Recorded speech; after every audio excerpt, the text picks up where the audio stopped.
Merci de nous retrouver pour cette édition de l'information sur Miracle TV+, à la une de cette édition. Religion, visitation divine à l'église ambassade des miracles à Yopougon en Sidessi. Nigeria, face aux inondations dévastatrices, l'État du Kogi appelle à l'aide. Enfin, football, CAN 2025, les Super Eagles rentrent au Nigeria. Mesdames et messieurs, bonsoir. Bienvenue à cette édition de l'information qui débute en religion. L'église ambassade des miracles de Yopougon Sidessi Palais a reçu la visite de son président fondateur, le bishop Ouattara Mohamed Idriss. L'occasion a été pour loin de Dieu de rappeler aux fidèles la nécessité de vivre la spiritualité divine dans une alliance divine. Dans le cadre d'une tournée, dans les différentes représentations de l'église ambassade des miracles, son président fondateur, bishop Ouattara Mohamed Idriss, est rendu le mardi 15 octobre 2024 dans la commune de Yopougon. C'est donc l'église de Yopougon Sidessi Palais sur laquelle a été établi le pasteur d'en haut qui a ouvert les portes de cette tournée. Je a dit merci au Seigneur. Merci au Seigneur pour cette grâce qu'il nous fait. Voilà, pour dire vrai, ça n'a pas été facile. Parce que je me rappelle comme si c'était hier, pour la première fois où papa devait venir nous bénir, il a manqué son avion. Il m'a dit qu'il n'y avait plus de billets, mais son Dieu a fait. Et aujourd'hui, par la grâce de son Dieu, il est arrivé effectivement au milieu de nous. C'est une joie immense qui nous anime. Et nous savons que la présence du prophète dans cet environnement va bénir l'environnement. Un plaisir également partagé par le bishop Ouattara dans les locaux de ladite église. Je bénis tous les téléspectateurs et je suis très heureux d'être ici à l'église ambassade des miracles Yopougon Palais, extension. C'est une église ambassade des miracles, comme son nom l'indique, dirigée aujourd'hui par le couple pastoral d'en haut. Et dans le cadre des tournées que j'effectue au niveau des églises, je me retrouve ici pour saluer le peuple de Dieu, redynamiser l'église et leur dire qu'ils ont une grande famille, qu'ils ont des frères un peu partout et qu'ils ont un père qui pense à eux et qui vient les bénir tout en les saluant. Après avoir procédé aux civilités pour son premier passage dans cette église ambassade des miracles, le bishop Ouattara a enseigné le peuple de Dieu en explicitant la notion de l'alliance. Je lie à toi par cette alliance. Alors à ce niveau-là, quand elle dit ton peuple sera mon peuple, c'est un alliage même dans le sang. Elle invoque, ça c'est un peu lourd ce que je veux dire, elle invoque l'ADN qui se trouve dans l'alliance que Dieu a établie sur son peuple. Pour dire, je ne suis pas de cet ADN, je ne suis pas de son sang, le sang d'Abraham, mais mets l'ADN des enfants du sang d'Abraham en moi. Amen. Yes. Et Père finit en disant, ton Dieu sera mon Dieu. Amen. Je renonce au Dieu des Moabites, au Dieu Moloch. Maintenant, j'accepte le Dieu d'Israël comme mon Dieu. Amen. Bon, elle a donné un cinquième point qui n'est pas nécessaire pour nous. Mais en agissant ainsi, Naomi s'est liée à une fille d'alliance qui lui a donné sa couverture et qui l'a adoptée spirituellement pour qu'elle devienne spirituellement une fille d'Israël. Une visitation divine à l'église ambassade des miracles de Yopougon Sidessi Palais que les membres de l'église n'oublieront pas.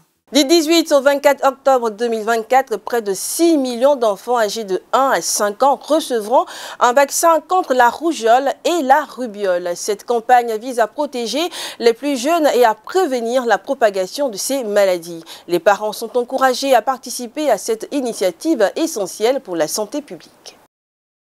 6,8 millions d'enfants âgés de 9 mois à 55 mois, soit un peu moins de 5 ans, seront vaccinés contre la rougeole et la rubéole du 18 au 24 octobre prochain. Ces deux maladies infectieuses peuvent provoquer la cécité, la surdité, des problèmes respiratoires et même de fausses couches. De janvier 2024 à ce jour, Le nombre de cas confirmés de rougeole est de 1287 avec 64 flambées épidémiques de rougeole, dont 10 en cours. 77% des cas confirmés de rougeole ont un âge compris entre 1 et 9 ans, avec 87% d'enfants non vaccinés ou qui ont un statut vaccinal inconnu. Cette situation justifie la pertinence de cette activité de vaccination supplémentaire contre la rougeole et la rubéole. Les faibles couvertures vaccinales anti-rougeoleuses concernent l'ensemble des districts sanitaires du pays. Cet état de fait explique l'option de conduire une campagne nationale de vaccination. San Pedro fait partie des districts sanitaires les plus impactés selon la dernière campagne de surveillance épidémique, d'où son choix pour le lancement de cette campagne.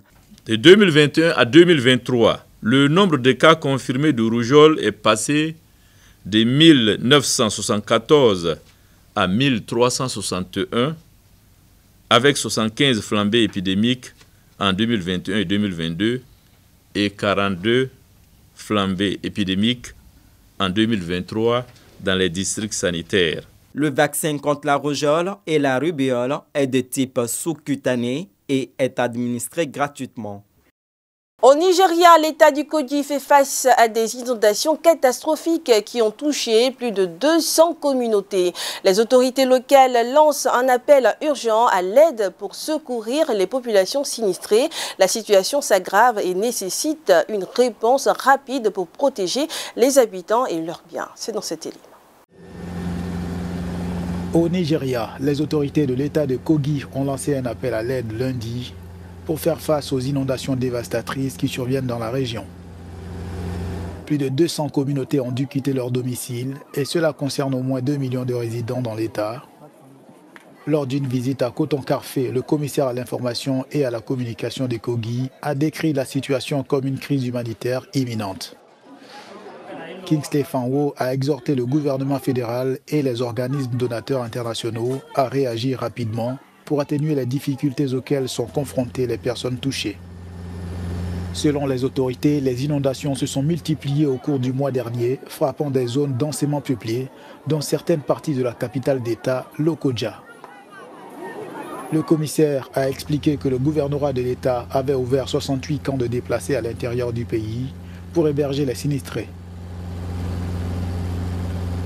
Le pasteur franco-arménien Samuel Saagian est décédé ce mois d'octobre à Paris. Fondateur de l'association Solidarité protestante France-Arménie, il laisse un héritage d'engagement et de générosité qui continuera d'inspirer sa communauté. Le pasteur franco-arménien Samuel Saagian s'est éteint à l'hôpital Léopold Belin à Paris, entouré de ses proches. Connu pour son engagement humanitaire, il a fondé l'association Solidarité protestante France-Arménie et en était le président d'honneur. Sa contribution à la communauté évangélique et à la cause arménienne a été reconnue, notamment par la décoration de l'Ordre de l'Amitié par l'Arménie en 2024. Ses qualités humaines et spirituelles ont laissé une empreinte indélébile sur ceux qui l'ont connu et son héritage continuera d'inspirer les générations futures. Les églises évangéliques pleurent la perte d'un leader exceptionnel dont la bonté et la foi demeureront gravées dans les mémoires. Le changement climatique constitue de nos jours l'un des problèmes majeurs de ce monde. Selon vous, quelles sont les causes de ce dérèglement et quelles solutions pouvez-vous proposer? Nous avons interrogé certaines personnes sur la question. À mon avis, il y a deux causes essentielles. Il y a la déforestation et puis la prolifération des usines qui polluent l'atmosphère. Les usines qui produisent assez de déchets que les décideurs puissent voir à ce niveau-là. Voir comment est-ce qu'ils peuvent réduire la pollution à ce niveau des usines, surtout. Les causes du changement climatique sont la déforestation et puis la pollution. Parce que tout ceci détruit la couche d'ozone. Donc, comme ça, le climat change automatiquement. Depuis un certain moment, on a vu que le temps n'est plus comme au temps de nos parents à cause de la pollution. Si on pouvait arrêter, il y a trop de véhicules, des véhicules pourris qui circulent. Si on peut stopper au moins la vente des véhicules usés ça peut aussi diminuer ce phénomène. Les redoutables éléphants de Côte d'Ivoire se sont fait battre par la Sierra Leone hier pendant le match retour. Cette défaite annonce-t-elle la fin de l'état de grâce du sélectionneur Hermès Faye, ou devrons-nous considérer cela comme un incident de parcours? Des réponses dans ce micro-trottoir. Ce qui arrive, quoi. Et surtout, lorsque j'ai regardé le match, j'ai vu que le terrain, les jeunes n'étaient pas habitués à jouer sur des terrains synthétiques. Voilà, donc ils n'étaient pas adaptés quoi, à jouer sur ce terrain. Ils avaient du mal à jouer. Mais quand même, ils sont donnés à fond. Le plus important qu'on est qualifié, c'est le plus important. Pour moi, c'est Basak Faye. Bon, je l'aime bien et j'aime son style de jeu. Bah, lorsqu'on joue les grands matchs, bah, il joue correctement, il fait les bonnes compositions et tout. Donc si cette fois-ci ça a dérapé, ben, on peut comprendre. Mais on sait que par la suite, ça va aller. En fait, non, Faye a sa mission. Mais surtout que ça arrive à chaque équipe. Ce n'est pas tous les jours qu'on gagne. Ce n'est pas tous les jours aussi, comme on le dit en jargon, c'est dimanche. C'est normal qu'il a perdu son premier match. Son premier match. Pendant les 10 matchs, c'est son premier match qu'il a perdu. On croit bien que la prochaine fois qu'il va aller mieux. Sinon, il n'a pas failli à sa mission. Mais c'est un jeu. Il faudrait qu'il y ait un gagnant. Et malheureusement, c'est nous qui avons perdu. Bon, c'est pas grave. La prochaine fois, il va s'améliorer. En sport, face au traitement désagréable dont il était victime en Libye, les Super Eagles du Nigeria décident de quitter la compétition en rentrant dans leur pays au Nigeria ce mardi 15 octobre 2024. Cette situation inattendue soulève de nombreuses questions sur la suite de cette Coupe d'Afrique des Nations 2025. Les Super Eagles sont rentrés au Bercail mardi alors qu'ils devaient affronter le jour même la sélection libyenne dans le cadre de la 4e journée des éliminatoires de la CAN 2025. Les vice-champions d'Afrique ont décidé de boycotter la rencontre, se disant victimes d'un traitement inhumain en terre libyenne. Alors qu'ils devaient atterrir à Benghazi, leur avion a finalement été dérouté vers Al-Habrak à 220 km de là. Ce n'est pas la première fois, la différence est que cela arrive à notre pays, ce qui est un grand affront pour la nation nigériane. Je n'aurais jamais cru que cela se produirait un jour de cette manière.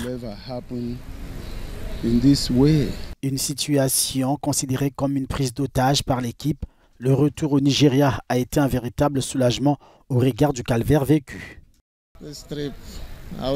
Ce voyage, je ne dirais pas qu'il s'est bien passé, mais nous remercions Dieu d'y être allé et d'être revenu sain et sauf.